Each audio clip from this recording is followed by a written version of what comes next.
Hey, are you looking for a new laptop? Well, I got a great solution for you.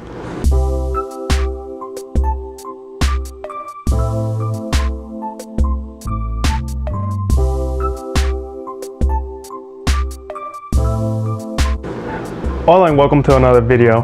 Today we're going to be talking about the MacBook Pro from 2012. Is it still worth it in 2019? It is, and let me tell you why. I have a mid-2012 MacBook Pro with me and I just forgot about it. And when I was going to school, I had to buy a new laptop because I was fixing my old MacBook Pro. So I bought a MacBook Air 2017. And let me tell you, the difference is big. It's a huge difference. Let's talk about the keyboard first. The keyboard of the MacBook Air, it was really not so good, to be honest. Well, it's just my personal preference. I love how my MacBook Pro keyboard feels. It feels really good, I'm telling you. When I'm typing, the feedback, the feel, whenever you click, and you know, the sound, it sounds really good. It's just a better overall keyboard. And if you want to compare the newer MacBook Pros to this old MacBook Pro keyboard, you know, I still prefer the old keyboard from my MacBook Pro from 2012. It's really good. That's a plus. Now let's talk about design. Yeah, the MacBook Pro from mid 2012, it is bulkier. It's a little bit bigger and thicker, but it's still portable. It's not super light like the MacBook Air, but it's still pretty good. You can still take it anywhere you want. You know, I'm gonna start taking it to classes with me. That's gonna be my daily driver now. I have the 13-inch, so it's still portable. It's good. It's not that heavy. It's not as light as the MacBook Air, like I said, but it's still pretty good. And I'm telling you, it looks pretty good too. Like it looks modern. If I had my MacBook Pro from 2012 in space gray, and then I told people like, hey, this is a new MacBook Pro coming out in 2020, they'll probably believe me because I'm telling you, it still looks modern.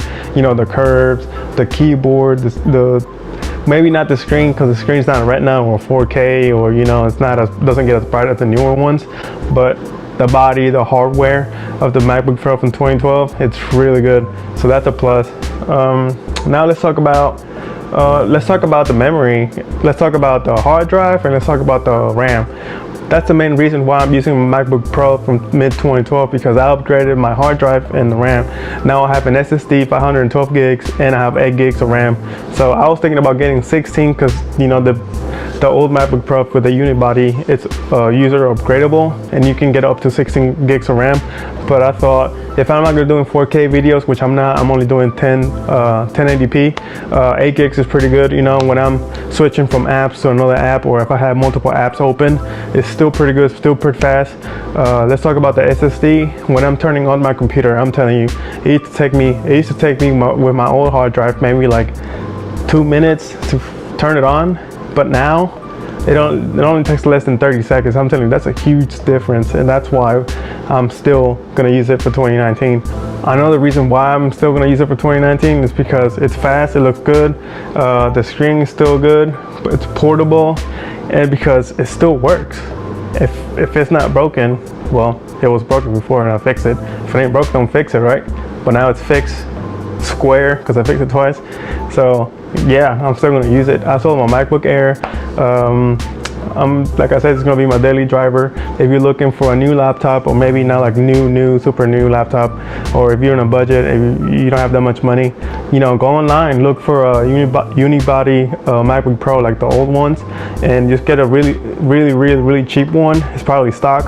Go online, look for a new RAM, look for a new SSD. And that's really going to change your experience about the old MacBook Pros. It's going to feel like a different computer. It's not going to feel like a new computer because the hardware is going to be, you know, old from mid 2012 or older. But yes, I would recommend getting an old MacBook Pro with a unibody and just upgrade everything else by yourself. It's easy. You can go online. I even have a video upgrading my RAM if you want me to. I can even do a video of upgrading the SSD. I would just open up my laptop, pretend I'm putting first time, you know, the SSD. It's so easy. I still have my old hard drive. I can do that too. But just let me know in the comments if you want me to do, you know, everything. If you want me to install the hard drive and the 4 gigs of RAM. Okay? Thanks for watching.